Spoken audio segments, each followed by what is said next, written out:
Señores congresistas, el motivo de mi presencia el día de hoy en esta comisión es para sustentar, para fundamentar el proyecto de ley que regula el Consejo de Estado. ¿Qué es el Consejo de Estado?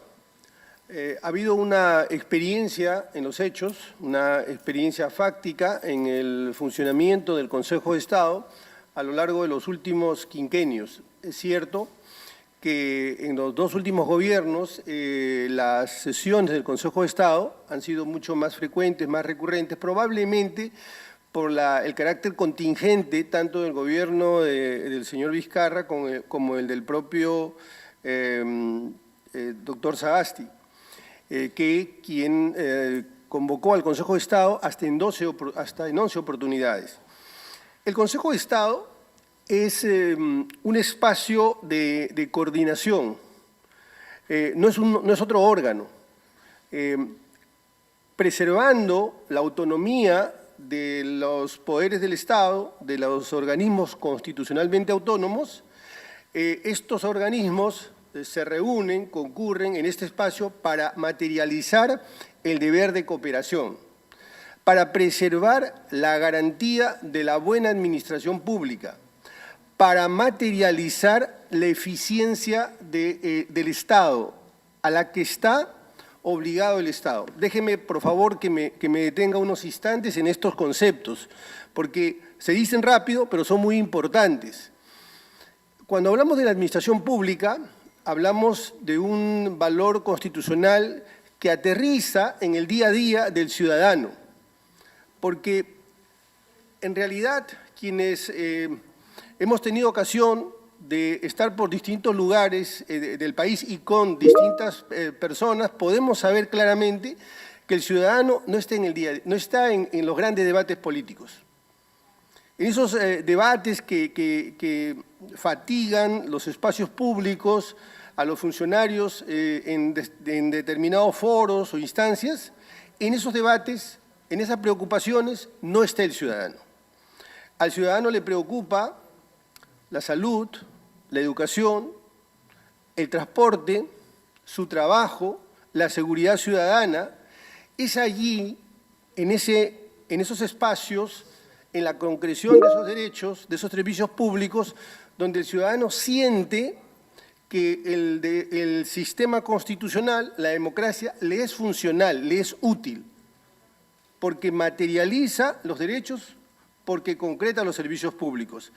Entonces, el Consejo de Estado es ese espacio donde, aun cuando cada institución preserve sus competencias, reserve sus funciones, permite que entre estos organismos colaboren y materialicen esos derechos. Por eso nosotros hemos señalado que esta es una instancia de gobernabilidad. Permite la gobernabilidad, permite la eficiencia y permite la preservación de la buena marcha de la administración pública. Creo que para muchos, para la gran mayoría, es evidente que hay un deterioro de la función pública, que hay un deterioro en el acceso a la función pública, que hay un deterioro en la gestión pública. Y eso hace que el ciudadano se distancie, haya un desapego, cuando no un rechazo, a la propia administración pública. Y ahí entra en crisis la representatividad.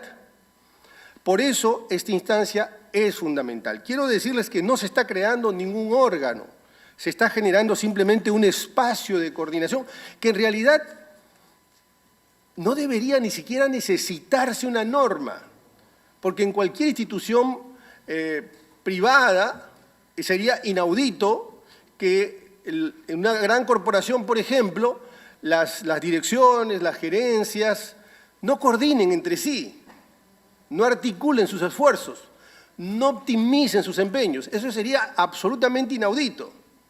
Sin embargo, por una visión equivocada, las instituciones estatales funcionan como compartimentos estancos, sin articular esfuerzos, duplicando esfuerzos y a veces incluso compitiendo entre sí malhadadamente, porque bueno fuera la competencia que esté enderezada a optimizar, pero a veces arrebatándose competencias, al punto tal que a veces se tienen que iniciar demandas competenciales por menoscabo o de cualquier otra naturaleza. Entonces, esta es una de las razones por las cuales estamos presentando esta iniciativa legislativa. Hemos dicho también que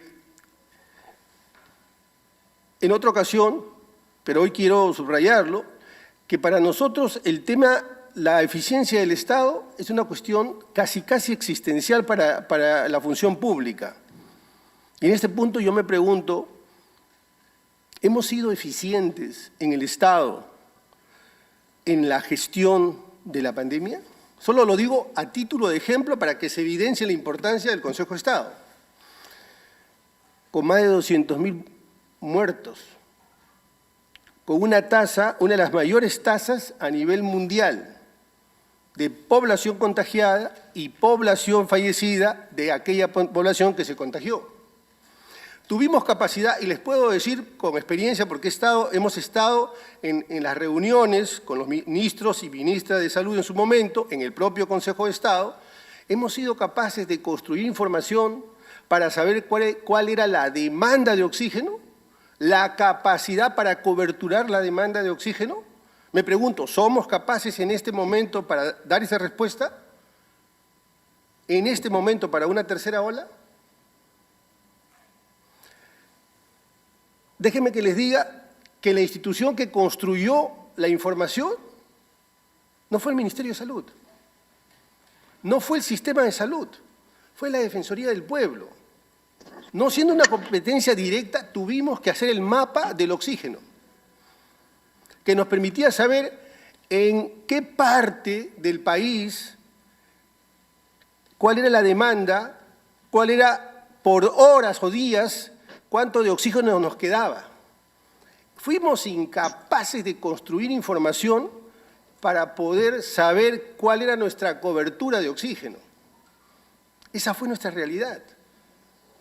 Si ustedes recuerdan las declaraciones del expresidente Vizcarra, él hablaba de muchas cifras a lo largo de las sesiones que hacía cotidianamente y ofreció ahí están los números, más de 3.000 camas. No hemos llegado a las 3.000 camas. Y no le estoy diciendo 3.000 camas para el 2021, sino en el 2020.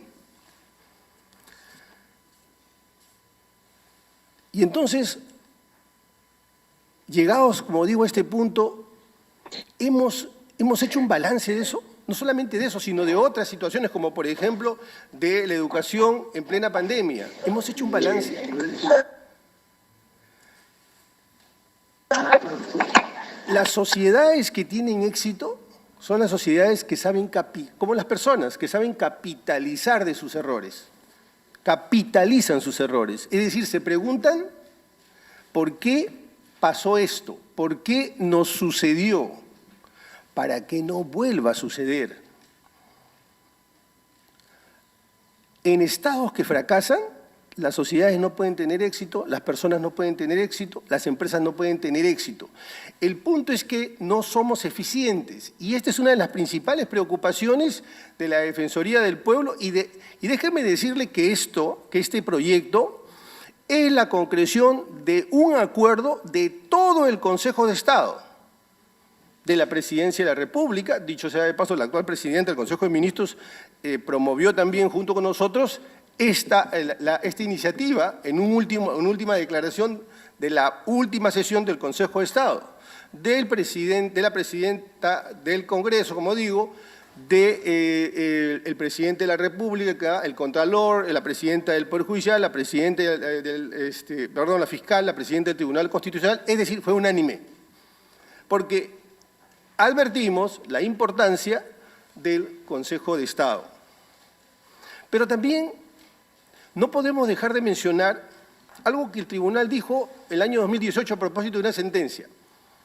Esa mirada, esa visión de que la división de poderes, que forma parte, digamos, de la identidad del sistema constitucional, en el sentido de que antes era solo el Ejecutivo, el Legislativo y el Judicial, es una mirada, digamos, añosa, antigua, porque hoy día se reconoce que el poder se divide en competencias, en funciones, en responsabilidades. Así, por ejemplo,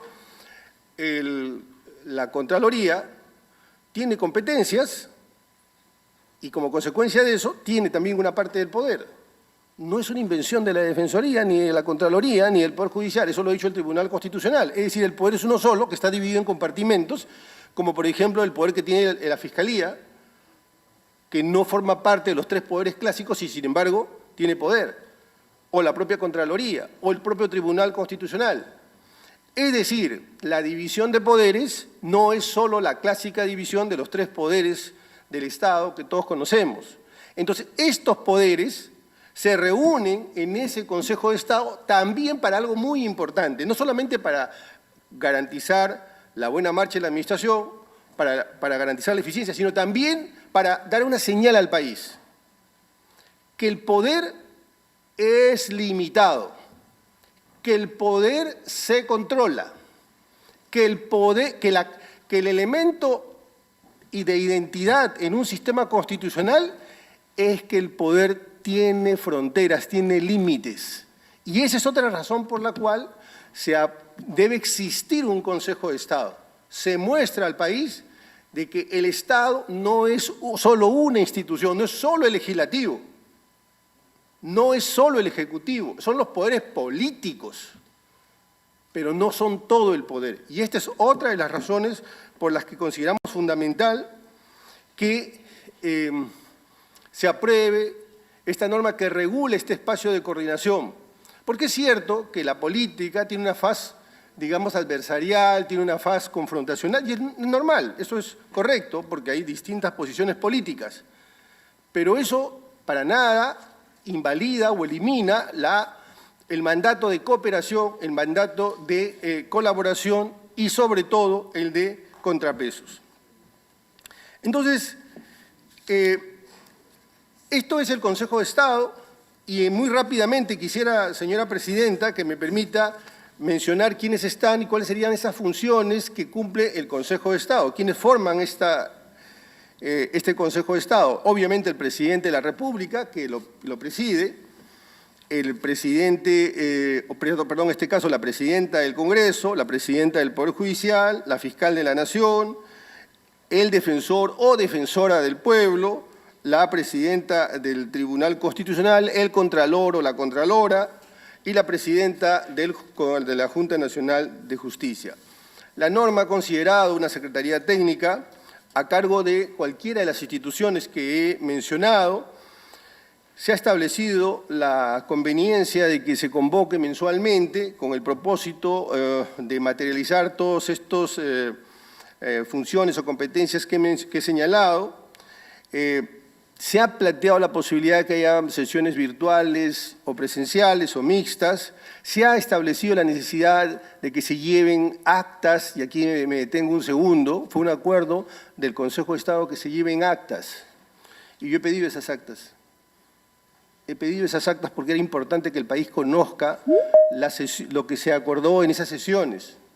Sin embargo, se nos ha informado que esas actas no existen. Es decir, las sesiones habrían sido informales, me refiero en el caso del periodo del señor Vizcarra. Por eso ahora estamos poniendo expresamente en el proyecto de ley que se deben llevar actas y además se tienen que publicar. Este consejo podría pertenecer a cualquiera de los pliegos, pero nuestra opción es porque pertenezca a la presidencia del Consejo de Ministros. Y en suma, señores congresistas, señora Presidenta, esta es muy rápidamente esta es la propuesta de la Defensoría del Pueblo para regular este espacio de coordinación, esta instancia de cooperación entre poderes del Estado. Muchas gracias.